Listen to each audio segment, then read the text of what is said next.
Goeiemiddag almal. So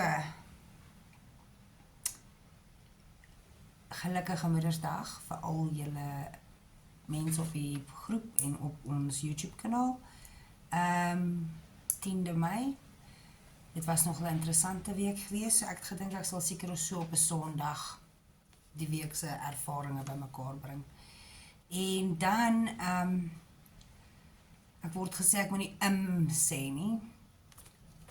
Gelukkig het ek hierdie is off the cuff, meeste van die goed is nie neergeskryf nie. En baie goed is neergeskryf.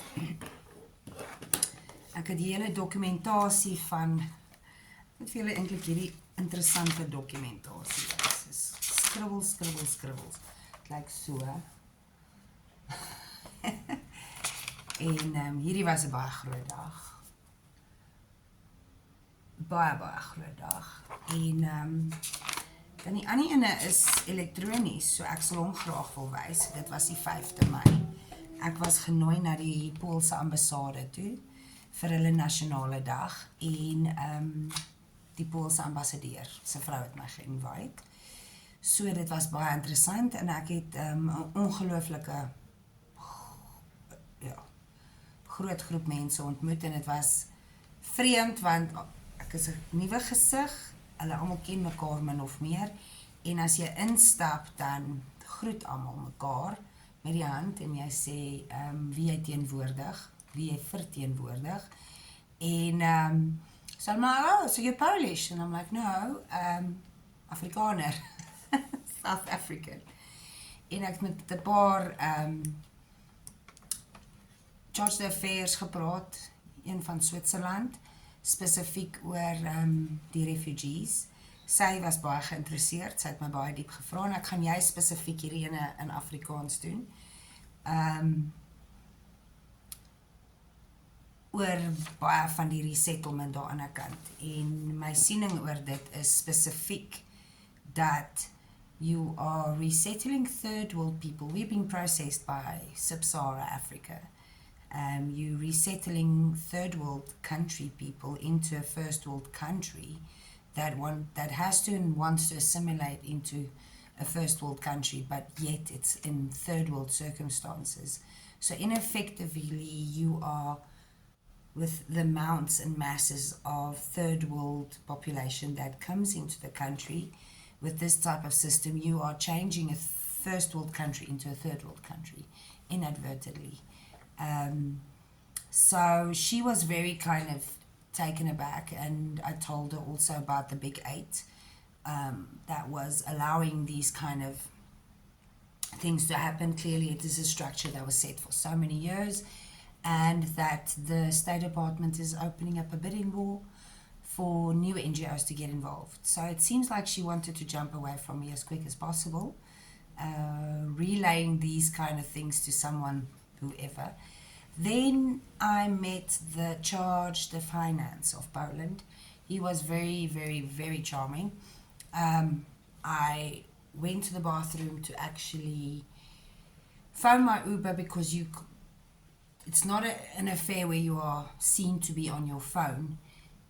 So I went to the bathroom and then I had my phone very close, and on my way out underneath this tent, he kind of took my phone out of my hand while I was speaking to Monica, the ambassador's wife.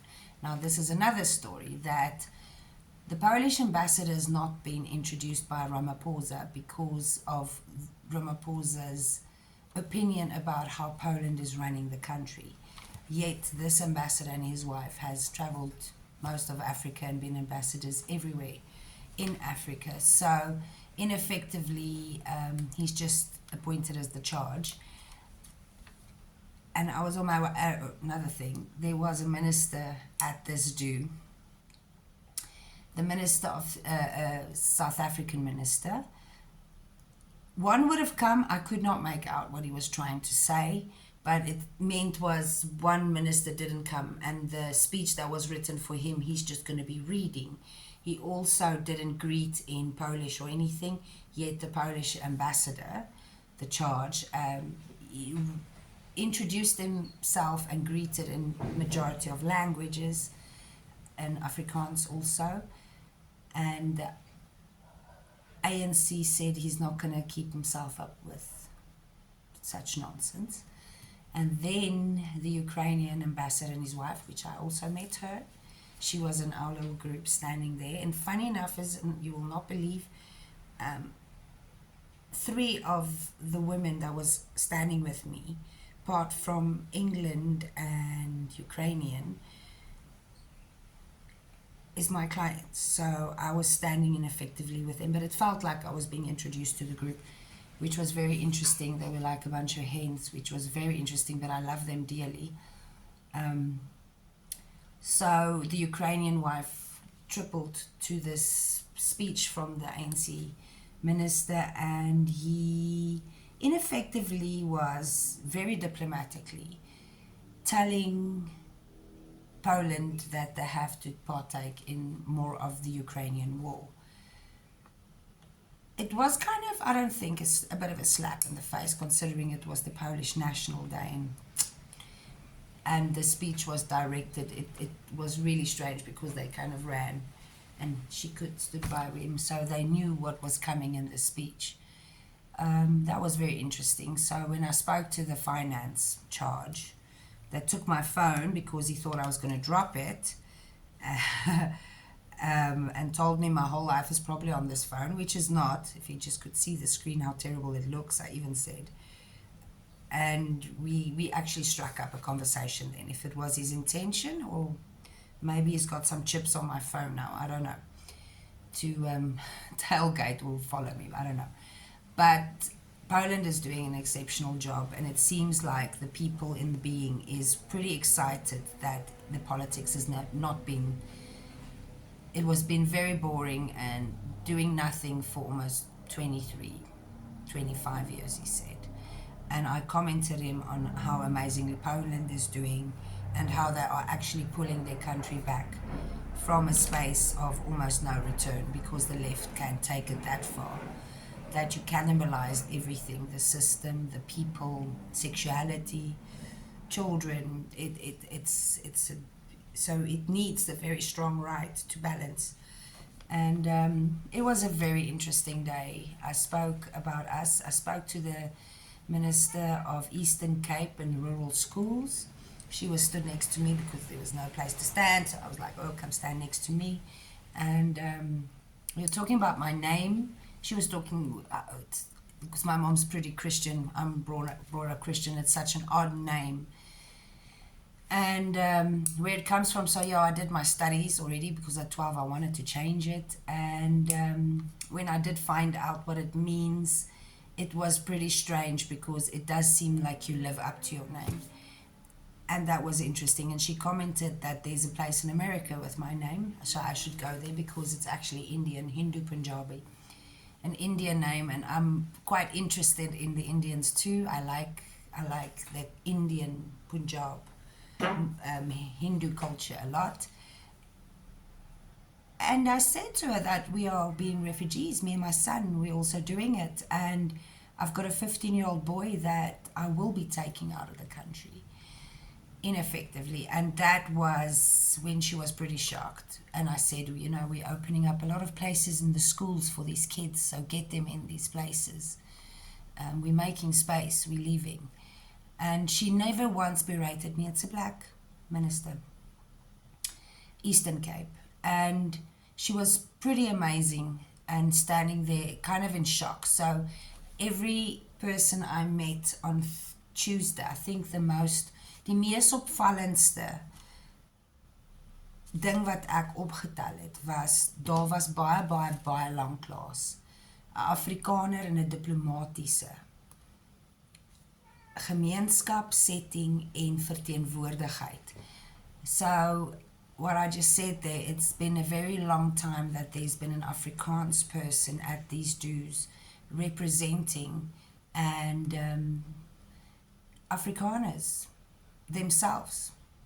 It's been the ANC run. They were pretty shocked to see a white Afrikaner standing there going, hey, so who do you represent? Oh, you're not from Poland? No, South Africa, Afrikaner. And when we were singing Nkosi Sikelele, when we got to the Afrikaans bit, I obviously carried on singing, and there was an ambassador in front of me whose whole back went stiff when he heard Afrikaans. Wit gevaar is nou hier.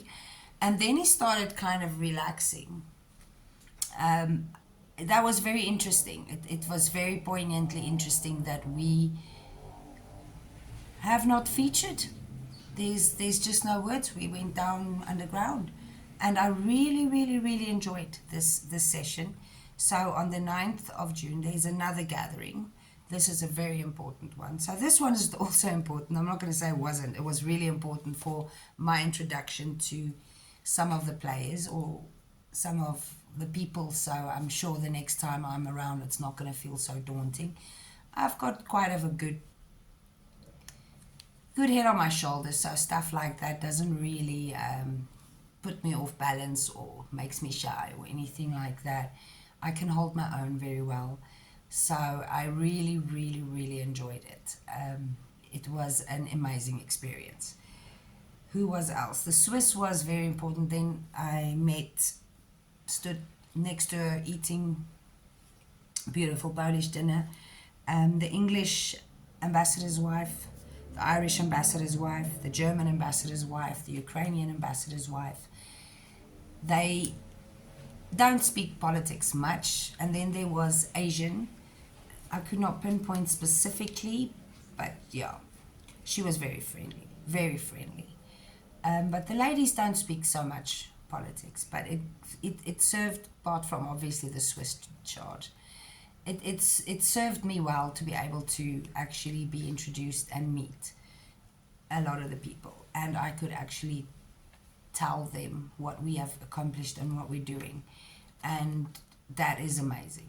So by the 9th of June, if I have not been approved and on a plane yet, which I've read, I don't think that's going to happen that quick. So we do feel it's in God's hands how these things work.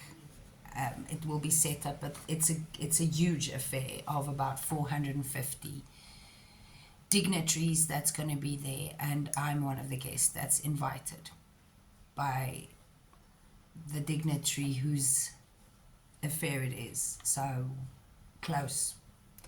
So I'm very, very grateful for this opportunity to represent us. I want to say to the people on my chat below the previous message that I'm not having a nervous breakdown. I am not a drug addict, and I definitely are not going to be in the game of what be called rage baiting. So this is not a game. As much as you guys think this is a game, this is much more important than your mental psychosis about your little group or your little hero on the group. This is history. And I want to say to the refugees that you have to understand that clearly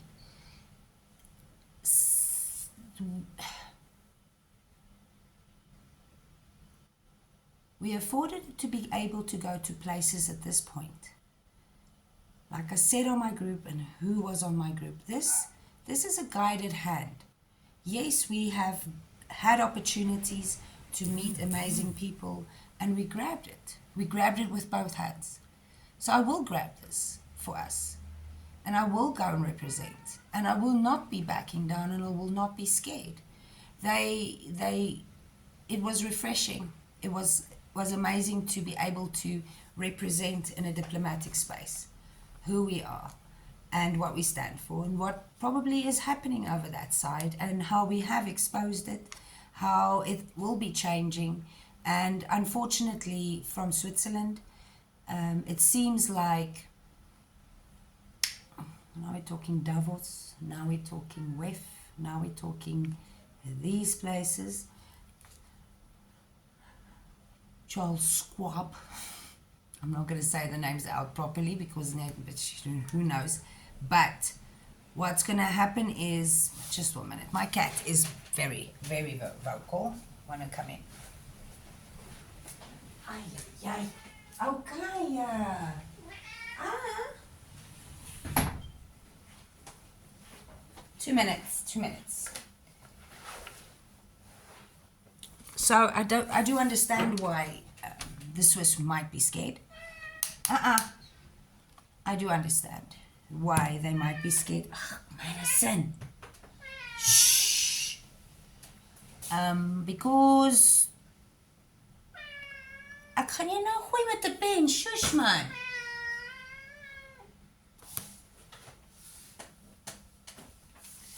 The Swiss will be scared, for sure, because they might be part of some type of NGO structures. Orchestrators, manipulators, controllers. Told you. We are definitely putting fingers on pies that you didn't understand or knew. So it's not just the little men, controllers, little gremlins and controllers, that wants to undermine anything and everything that stands for good. But even in that space, now all of a sudden you've got big boys, big controllers. It's been interesting, and I've been received very well, maybe apart from one. I've been received very well. So then I want to tell you guys, that's about it, but the negatives, the naysayers, the ones that's non-believing, I do have the receipts. I'll put the invite on, I think. It's digital. It's on my WhatsApp group, so all of the people have seen it there. They actually believe me. Not that I'm some drug dealer. I'm not sure they're not going to invite a drug dealer. Takop. What did he call me? Method. Because you disagree. That's not very diplomatic. You should be able to handle some kind of repose. And another thing, I looked at these messages at the other video, and I realized that I don't know.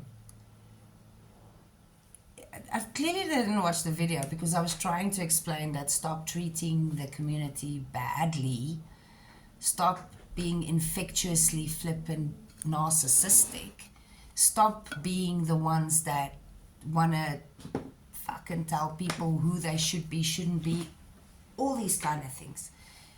And yet, it went over your head. So, I don't really care. I'll probably keep all those messages up so you can just see how toxic and horrible you are. Abusive, toxic. I've not used these words to describe you guys. But the ones that want to kind of go out, I don't know, just negative comments is also great. Just be as negative as possible, please. Blow the video up even more. And another thing, it's not going to be monetized ever. And I told this, and I've told this my group, and it's been more than a year. I think I might have been one of the first refugees making a video about refugee stuff in March last year. If you go back and you go and have a look, we've not monetized it yet. We'll never monetize this. This is not about money, you stupid little fools. This is about my people and being indoctrinated and being manipulated, and we're not taking anything of it anymore. So if you fools want to carry on being abusive, carry on. But your group is going to be smaller, and you can super chat as much as you want, and you can hand out, what do you call it, subscriptions? So in effect, that's not the real numbers. They have to keep it up, eh?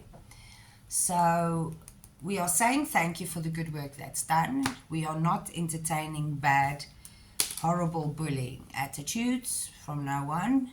And I'll keep it up there because eventually you'll probably stop. Let's hope. But just know that we are fighting for a better space for our people, for a better situation. And if it was not our people that were stuck in horrible, shitty situations here and there, our people that's not heard, not seen, shut up, don't say anything, you don't exist, this side, and then the people on that side also being silenced. If it was not for them to speak up, we would have not known what the fuck is going on. So we will forever be glad that people speak up and tell us there is a problem. And you're not going to make it out to be it's non-existent, and they're so terrible, and you're so moany, and I don't know what else. Because I've got it's people. And if you don't understand how people are, I can't believe you're degrading a community that's going through this like that. But in any case, so I want to say also happy Mother's Day. It was a very interesting week. It was chaos, to be honest. From Tuesday onwards, it's just been chaos. So we will be fighting every tooth and nail, because there's just evil bloody people that want to sink you, and they've gone out in droves. So for the last probably 2 weeks now, 2.5 weeks, the attacks have been coming in high and heavy. Not so much me, but the people around me, and the ones they can get to. And I want to say, everybody that's very closely around me, thank you. I know it was hard this few weeks. I'm not saying it's because of me, but it's definitely because of being part of something different that they don't know nothing about. And you must understand, most of the stuff that we were doing and we actually achieved, nobody knew about. It happened and after the effect. And then the ones that knew were written out of the story, not by our hand, but by his own people. And I wonder why. So have a very happy Mother's Day. And I want you, all the moms, to understand that we need you to keep your heads up high, fight hard, keep those emotions intact, because it's going to take a hell of a lot of steel for the next couple of months coming on.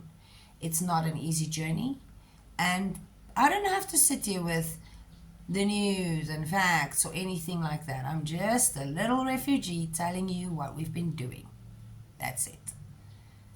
And I hope you have a wonderful day.